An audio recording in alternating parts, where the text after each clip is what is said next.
Saya Muhammad Nazaruddin bin Jamaluddin selaku Timbalan Presiden Persatuan Pengusaha Hemodialisis Bumi Putera Malaysia, yang mana ahli-ahli dalam Persatuan Pengusaha ini adalah di seluruh negara, tidak termasuk Sabah dan Sarawak, yang mana ahli adalah sebanyak 86 ahli yang merangkumi 135 pusat dialisis seluruh negara, di mana sekarang persatuan kami adalah menjaga pesakit-pesakit dalam lingkungan 7,000 ke 7,500 orang pesakit di seluruh Malaysia.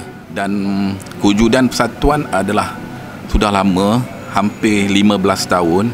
Tujuan objektif persatuan adalah untuk membantu ahli-ahli dalam menguruskan pusat-pusat hemodialisis, terutamanya dari segi panel-panel pembiaya, isu-isu masalah kaki tangan untuk dapatkan, dan selebihnya pun adalah isu-isu yang terkini melibatkan kos-kos yang harus ditanggung untuk hadapi masa sekarang ini, terutama dari segi kos yang terlalu tinggi disebabkan isu-isu pertukaran wang asing yang terjadi sekarang. Dalam masa yang sama, tujuan persatuan adalah untuk memudahkan kepada ahli-ahli, terutamanya ahli-ahli yang baru, untuk mendapatkan peralatan-peralatan yang mana kami persatuan ada memiliki anak syarikat untuk sedikit sebanyak membantu dari segi harga-harga, terutamanya harga-harga guna pakai untuk pesakit-pesakit dialisis. Sekarang ini memang isu yang terlalu sukar adalah sekarangnya disebabkan kos-kos yang terlalu tinggi. Dalam masa yang sama, syarat-syarat yang diperketatkan oleh pihak Kementerian Kesihatan itu sendiri memang menyukarkan kepada pengusaha-pengusaha, terutamanya pengusaha-pengusaha yang baru terlibat dalam bidang ini. Dalam masa yang sama juga, untuk mendapatkan kaki tangan sokongan, terutama seperti jururawat, pembantu perubatan, adalah terlalu sukar sekarang disebabkan jawatan-jawatan ini sukar untuk diisikan disebabkan permintaan oleh pihak-pihak negara lain, terutamanya jururawat yang ada kepakaran dalam bidang dialisis ini, yang mana kesukaran disebabkan oleh pihak KKM itu sendiri, garis panduan itu, yang mana memerlukan syarat adalah satu kaki tangan, sama ada jururawat ataupun jururawat yang ada pos basic atau lanjutan kepada dialisis ini, diperlukan untuk rasionya adalah nisbah 1 untuk 6 mesin. Jadi andai kata pusat-pusat dialisis itu untuk menambahkan lagi mesin, memang terdapat kesukaran untuk teruskan benda ini, terutamanya dari segi staf-staf yang untuk diterima. Disebabkan kos-kos yang terlalu tinggi, kami mengharap kerajaan menyemak semula cah-cah rawatan, dalam masa yang sama dapat kelonggaran sikit daripada staf untuk berkhidmat di pusat dialisis itu sendiri. Sebab sebelum ini kerajaan pernah beri geran sebanyak 250,000 kepada pusat-pusat dialisis yang beroperasi lebih 10 tahun, terutama untuk menggantikan peralatan-peralatan, terutamanya mesin dialisis dan peralatan-peralatan seperti RO sistem. Kos-kos itu adalah memang terlalu tinggi. Jadi dengan ada orang kata bantuan daripada pihak kerajaan dengan isu-isu ini, sekurang-kurangnya setidak-tidaknya dapat mengurangkan dan meringankan beban kepada pengusaha-pengusaha itu sendiri. Dan harapan saya, kalau boleh, Kementerian Kesihatan, isunya sekarang adalah lesen kami adalah selama 2 tahun.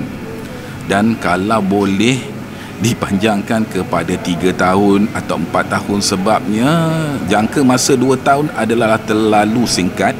Dan bagi pengusaha, sebelum untuk merenew atau memperbaharui lesen itu, 6 bulan terawal dah kena buat permohonan. Jadi secara tak langsung memang orang kata terlalu suka untuk isu-isu ni. Dan kalau boleh minta jasa baik daripada Kementerian Kesihatan itu sendiri, kalau boleh dilanjutkan kepada 3 tahun, sekurang-kurangnya dapat untuk membantu pengusaha-pengusaha dalam untuk menjalankan operasi rawatan ni. Dan bagi pengusaha sendiri adalah disebabkan isu-isu pesakit-pesakit yang terlalu ramai, dan kami tujuan asal adalah untuk membantu kepada Kementerian Kesihatan sendiri, sebab kami adalah sebagai rakan swasta yang membantu terutama pesakit-pesakit yang tak ada tempat di hospital kerajaan. Dan secara tak langsung pesakit tak perlu menunggu, orang kata menunggu tempoh yang lama untuk mendapatkan slot untuk rawatan, terutamanya di hospital kerajaan. Jadi dengan wujudnya pusat-pusat dialisis ini dapat membantu kerajaan untuk meringankan dan memudahkan pesakit. Tak perlu terlalu lama untuk menunggu, dan ada kalanya sampaikan pesakit tak berkesempatan untuk buat rawatan, pesakit dah meninggal. Kalau boleh-boleh, itu sebenarnya kami sebagai Persatuan Ahli Pengusaha Bumiputera ni adalah orang kata rakan strategi, rakan membantu dari segi kerajaan untuk memudahkan pesakit-pesakit tak perlu menunggu lama. Harapan kami itulah kelonggaran dari segi lesen, jangka masa. Dalam masa yang sama, kami mengharapkan sangat dari segi cukai teks yang dikenakan kepada kami pengusaha tu boleh diambil kira dan dikaji semula, sebab dengan keadaan kami yang kos yang terlalu tinggi, kami mengharapkan sangat juga dikajilah tentang cukai-cukai yang kami terpaksa tanggung. Dengan kos sekarang untuk staf pun dah gaji minimum harus 1,700 untuk tahun depan.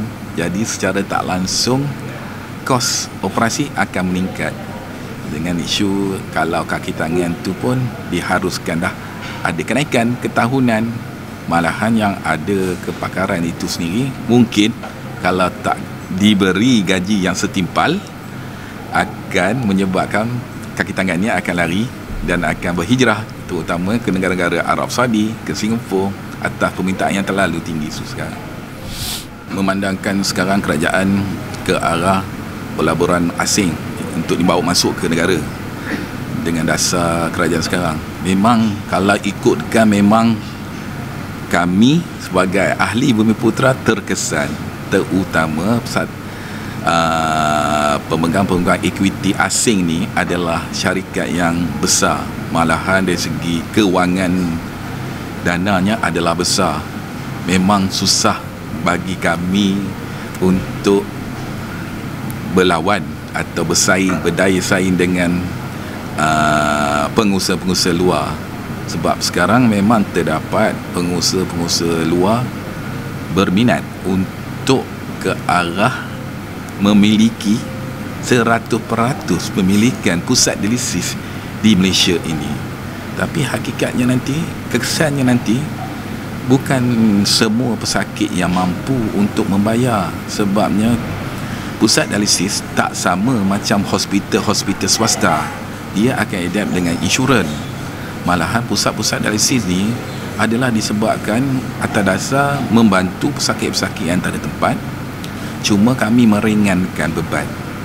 Kalau andai kata kerajaan memang memberi peluang kepada pelabur-pelabur asing, syarikat-syarikat asing untuk buka dialisis, memang ketara kami pusat-pusat dialisis yang ada sekarang memang terkesan. Sebabnya dari segi modal itu sendiri, negara-negara itu adalah terlalu kuat, kukuh. Sukar bagi kami. Kalau bagi kami sebagai ahli dalam persatuan, memang sekeras-kerasnya dan menidakkan, kalau boleh jangan diberi peluang kepada syarikat-syarikat asing untuk memiliki 100% memilikan pusat dialisis di Malaysia itu sendiri. Sebabnya kesannya akan terjadi pada pesakit itu sendiri. Memang tak nafikan. Okey, kalau ikutkan pada data yang ada, yang dikeluarkan oleh pihak National Renal Register, yang mana badan ini adalah mengumpul data-data semua pesakit-pesakit seluruh Malaysia. Dan sekarang kalau ikutkan daripada 2012 sehingga 2022, purata pesakit baru dalam lingkungan 8,000 ke 9,000 orang pesakit baru. Itu data yang dikeluarkan oleh badan yang mengawal selia data-data pesakit-pesakit dialisis dalam Malaysia ni. Jadi memang ada peningkatan, dan disebabkan ada peningkatan dan keperluan itulah ramai syarikat-syarikat berminat untuk terlibat langsung dalam industri ni. Dia nampak benda ni adalah satu bisnes yang entiti yang bagus, boleh menjana duit. Dalam masa yang sama, walaupun dalam keadaan COVID, bisnes akan berjalan juga. Di situlah kesan-kesan yang nampak isunya ada dekat Malaysia ni. Kalau ikutkan dari segi cas rawatan tu, sebenarnya kalau bagi pusat-pusat dialisis yang sedia ada yang luar ni, memang kalau kata pesakit tu dia berbeza-beza. Contohnya kalau kata tajaan tu datangnya daripada Perkeso. Perkeso hanya mampu bayar RM150 per rawatan.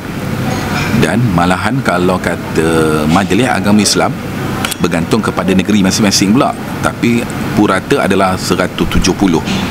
Dan untuk JPA, untuk pesara kerajaan yang kaki tangan awam semua tu memang 200. Okey, dalam masa yang sama, kalau bagi pusat dialisis yang orang kata stand alone yang sendiri ni, dia tak tergamak untuk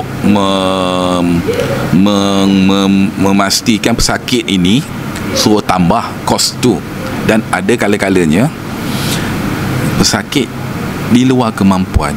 Kalau sepatutnya rawatan harus seminggu 3 kali, tapi disebabkan tak mampu, pesakit terpaksa buat rawatan seminggu 2 kali, disebabkan nak, orang kata, nak tampung balik kos yang sepatut yang kena hadapi itu. Jadi kami tak nak benda ni berlaku. Dalam masa yang sama, isu-isu benda-benda macam ni, kos rawatan memang tak nafikan. Kalau kata pusat-pusat dialisis yang melibatkan hospital-hospital besar, mungkin di Lembah Kelang tak ada masalah, mungkin dia boleh meminta pesakit untuk buat penambahan. Malahan saya dengar dapat pun dalam 300-350 pun ada rawatan yang dikenakan. Tapi bagi pusat-pusat dialisis yang sedia ada, yang stand alone, yang seorang yang begini ni, memang sukar di luar kemampuan. Dan ada kalanya pun pusat dialisis rasa macam ambil program khidmat masyarakat, beri pengangkutan percuma, tapi disebabkan kebanyakan pengusaha adalah van yang berdiesel, jadi kos itu pun dah mula meningkat. Jadi nak tak nak terpaksa minta pesakit untuk sedikit sebanyak membayar, menampung kos minyak dengan kos orang kata selenggara transport pengangkutan itu sendiri. Harapan kami di pihak persatuan adalah meminta jasa baik daripada pihak kerajaan itu sendiri, terutama Kementerian Kesihatan, kalau boleh dikaji semula isu lesen, tempoh lesen tu yang 2 tahun tu, kalau boleh dianjak kepada 3 tahun atau selebihnya. Dalam masa yang sama, syarat-syarat yang diperkenakan, terutama isu sekarang ni untuk dapatkan kaki tangan seperti jurawat atau pembantu perubatan tu sendiri terlalu sukar. Dan malahan kalau isu sekarang ni, pihak pusat dialisis swasta yang ada kaki tangan pembantu perubatan, untuk dia pergi untuk buat lanjutan untuk bidang dialisis ni tak boleh diterima pakai. Jadi terpaksa menunggu di pusat latihan di bawah Kementerian Kesihatan, umpama Institut Latihan Sultan Azlan Shah yang ada di Hospital Bagi Ulu Kinta tu sendiri. Kalau boleh kami minta jasa baik daripada bahagian latihan Kementerian Kesihatan tu sendiri, beri orang kata slot yang lebih sikit, terutama kami di pihak persatuan ini untuk buat post basic.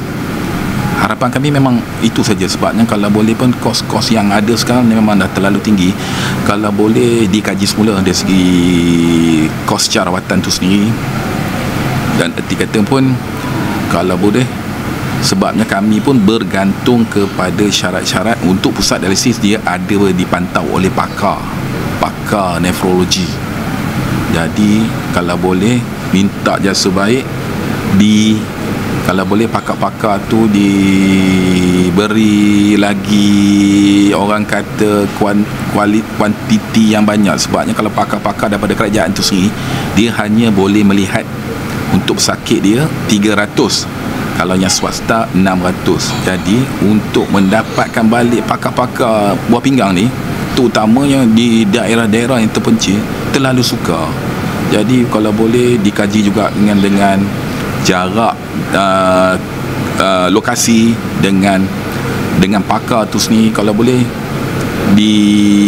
dipertimbangkan juga. Dan dalam sama kami pusat dialisis, lesen ni dia tak diberi kuasa kepada syarikat, malahan lesen akan diberi kepada seorang pegawai perubatan yang dipanggil orang yang bertanggungjawab. Dan sekarang ni syarat-syarat ni sekarang pun satu pegawai perubatan tu harus dia jaga untuk satu pusat dialisis. Tapi dengan keadaan sekarang, kos-kos yang pegawai perubatan yang luar-luar ni, yang berminat, yang muda-muda ni berminat untuk buat program ke arah dialisis, tapi sekatan-sekatan yang macam ni kalau boleh diambil, kira balik dan dipandang dan dikaji semula.